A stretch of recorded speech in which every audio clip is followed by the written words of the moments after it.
The quiet house. The silence in the house was a new kind of heavy, a physical weight that pressed down on Ilara's chest. Every creak of the old floorboards, every whisper of wind against the windows, felt amplified, echoing the emptiness left by her parents. She drifted from the sun-drenched living room, where laughter once spilled freely, to the kitchen, now devoid of the comforting aroma of her mother's baking. Her fingers traced the cool, smooth surface of the dining table, imagining phantom hands reaching for salt and pepper. In the study, a half-empty photo album lay open on her father's desk.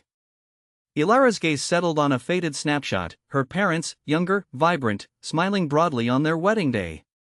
A tear, hot and swift, escaped and tracked a path down her cheek.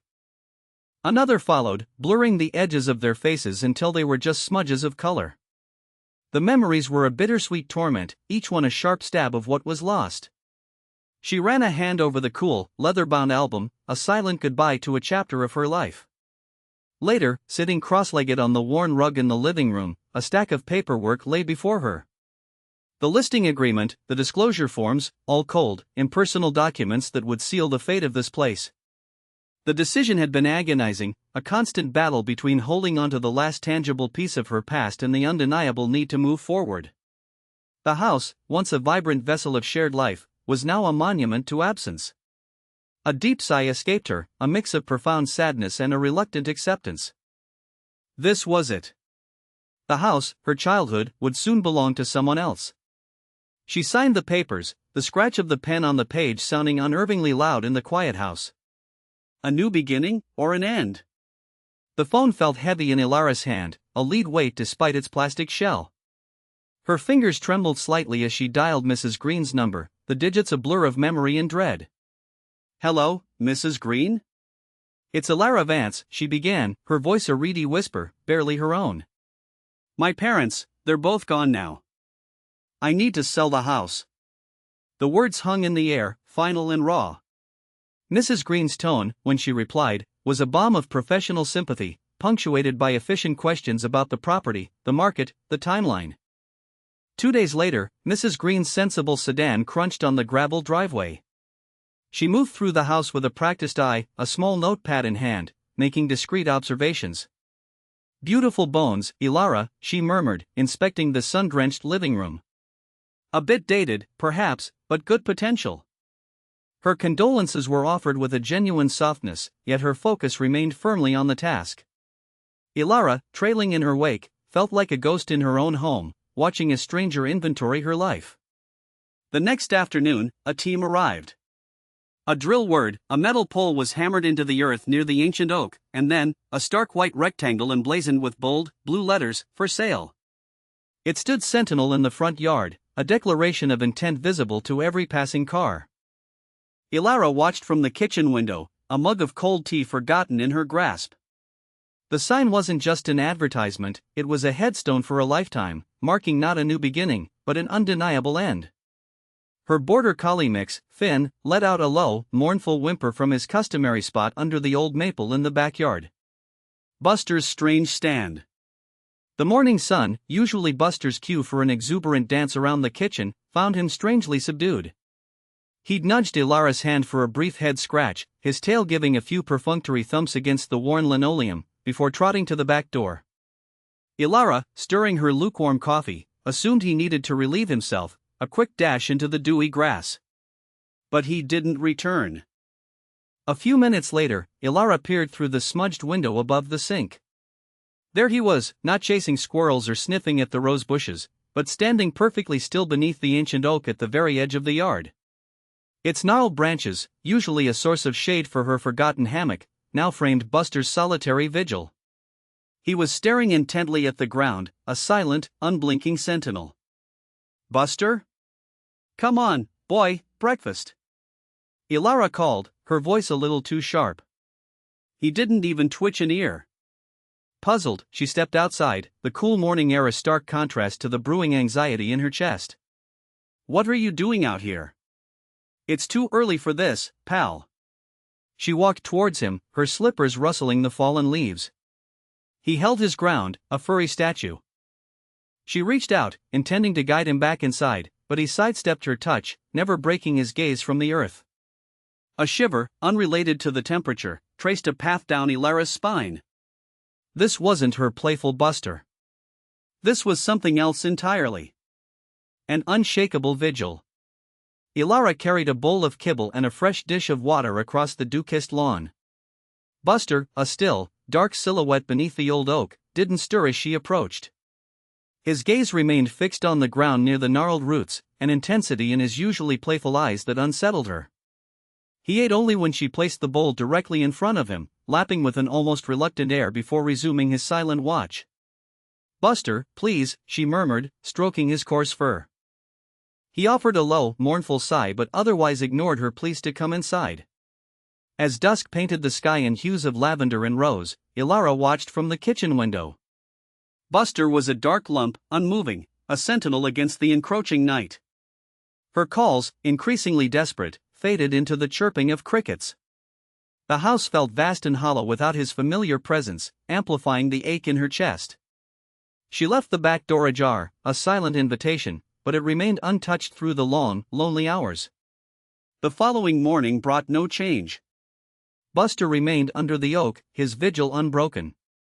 Ilara tried coaxing him with his favorite squeaky toy, then with a piece of grilled chicken, but his focus held, unwavering. The afternoon sun cast long shadows, and still, he stood. As twilight descended once more, her worry solidified into a cold, hard knot. 2 nights he had spent out there, a silent, stubborn guardian to something unseen. Her mind raced, sifting through possibilities, each more concerning than the last. She knew, with a certainty that chilled her, that this was more than just a dog being stubborn. The vet's puzzle. The digital clock on Ilara's microwave glowed 7:03 a.m. Buster, a dark shadow against the pale morning light, was already at his post beneath the gnarled oak. Ilara, her hands trembling slightly, dialed Dr. Chen's office. "It's Ilara Vance," she began, her voice tighter than usual. "It's Buster. He's just not himself." She explained the unwavering vigil, the silent refusal to budge, the unsettling stillness. The receptionist, accustomed to Ilara's usual calm, sensed the urgency and booked an immediate appointment. At the clinic, Buster remained stoic, allowing Dr. Chen to prod and palpate without a single whimper. The vet, a woman with kind eyes and capable hands, listened intently to Ilara's worried recounting of Buster's 3-day vigil. She checked his heart, his lungs, his joints. She peered into his ears, examined his teeth, and took his temperature. Buster endured it all with a quiet dignity, his gaze still holding that same distant intensity Ilara had come to dread. Finally, Dr. Chen straightened up, a perplexed frown creasing her brow.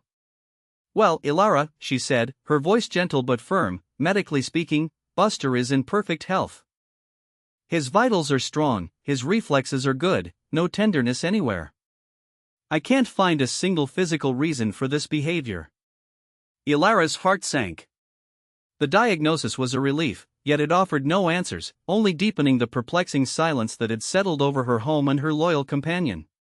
The mystery of Buster's fixed attention remained, an unyielding question mark in the quiet, empty house. Sitting in the grass. The third morning dawned, mirroring the previous two's unsettling stillness. Ilara's head throbbed, a dull ache that resonated with the gnawing frustration in her chest. She had called the vet again, detailing Buster's unwavering vigil, the unblinking focus, the refusal to come in. The silence on the other end of the line had been understanding but ultimately unhelpful. "Just keep an eye on him, Ilara. We've done all we can." The words echoed her own helplessness. She watched Buster through the kitchen window, a dark, motionless sentinel beneath the old oak tree. His stoic silhouette was a silent accusation, a question she couldn't answer. A heavy sigh escaped her, laced with a sadness she couldn't quite articulate. What was he doing out there? And why was she letting him? With a sudden, decisive surge, Ilara pushed open the back door. The cool morning air, thick with the scent of damp earth and distant honeysuckle, enveloped her. She walked across the dew-kissed lawn, the familiar crunch of grass beneath her sneakers a stark contrast to the quiet turmoil within her. Reaching the tree, she sank to the ground, legs folded, a forgotten corner of her childhood now rediscovered. The grass here was thicker, softer, untamed compared to the manicured lawn closer to the house. Buster, for the first time in days, shifted his gaze from the horizon, briefly meeting hers before returning to his silent vigil. Elara leaned back against the rough bark of the oak, the faint murmur of unseen insects the only sound breaking the morning's profound quiet. She hadn't sat here in years, perhaps not since. A flicker of memory. Elara sat in the dew-kissed grass, the cool blades a stark contrast to the growing warmth of the morning sun. Her gaze drifted to the ancient oak, its gnarled branches reaching skyward like the arms of an old friend. The bark, deeply furrowed and etched with the passage of time, was a familiar tapestry. She hadn't truly looked at it in years, not since childhood games had given way to teenage indifference and then adult preoccupations. Now, as the morning light illuminated its familiar contours, a peculiar sensation pricked at the edges of her awareness. A wisp of something, half-remembered, tantalizingly out of reach. Then, a vivid image bloomed in her mind, a sweltering summer afternoon, the air thick with the scent of freshly cut grass and her father's pipe tobacco. 9-year-old Elara, pigtails askew, giggling as her father, sweat beading on his brow, dug a small hole at the base of this very tree. He'd carefully lowered a metal tin into the earth, his broad hand covering hers as they packed the soil back down. "A secret, just for us," he'd whispered, his eyes crinkling at the corners. "For future Elara to find." The memory hit her with the force of a physical blow. The time capsule. She'd completely, utterly forgotten. A wave of disbelief washed over her, followed by a surge of adrenaline. It had been here, all along, buried deep beneath the earth, waiting. Her father's words, his laughter, the feeling of the warm earth under her small hands, it all flooded back, clear as day. Her gaze snapped from the tree to the ground beneath it, a desperate hope blossoming in her chest. She needed a shovel, and fast. The rusty tin. "Buster!" Elara practically shrieked, scrambling to her feet.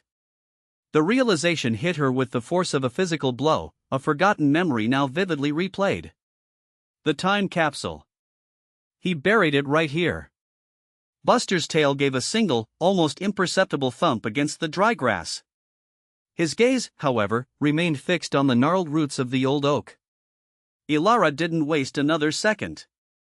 Her legs ablur, she sprinted towards the garden shed, the forgotten smell of damp earth and old tools filling her nostrils. The shovel, propped in its usual corner, felt familiar and heavy in her hands. With a purposeful stride, she returned to Buster's vigil point. He watched, unblinking, as she plunged the spade into the packed earth beside the tree's deepest root. The soil, surprisingly yielding, gave way easily under the rhythmic thud of the shovel. A dull clink vibrated up the wooden handle. Elara's breath hitched. She knelt, discarding the shovel, and began to carefully brush away the loose dirt with her bare hands. A dark, corroded shape emerged, a rusty tin, its once bright paint long faded into oblivion. Her fingers, trembling slightly, worked to free it from its earthy embrace. As she lifted the metal box, a sealed, yellowed envelope became visible inside. Her name, scrawled in her father's distinctive hand, stood out against the aged paper. A father's love, a daughter's home. The back door creaked open, and Buster padded in, a silent shadow against the morning light. He settled himself by Elara's feet as she sat cross-legged on the cool kitchen tiles, the worn envelope clutched in her hand. The scent of old paper mingled with the faint aroma of the garden still clinging to Buster's fur. Her name, penned in her father's familiar, slightly slanting script, seemed to pulse with an unspoken message. Tears blurred the words as she unfolded the letter. Her father's voice, a warm echo from the past, filled the quiet room. He wrote of dreams, of shared laughter, and of the unwavering belief that this house was more than just wood and plaster. It was a living testament to their family, a sanctuary built on love. He spoke of her future, urging her to find happiness, but always, always to remember the roots they had planted together in this very soil. A sob escaped her, a fragile sound in the stillness. The last sentence brought a clarity that pierced through her grief. This house, Elara, is your anchor, your safe harbor, always waiting. The weight of her decision lifted, replaced by a profound sense of peace. She reached for her phone, her fingers trembling slightly as she dialed Mrs. Green. "It's Elara Vance," she began, her voice steady despite the lingering emotion. "I've changed my mind. The house, it's not for sale anymore." A deep breath, a renewed purpose. She had found her way home.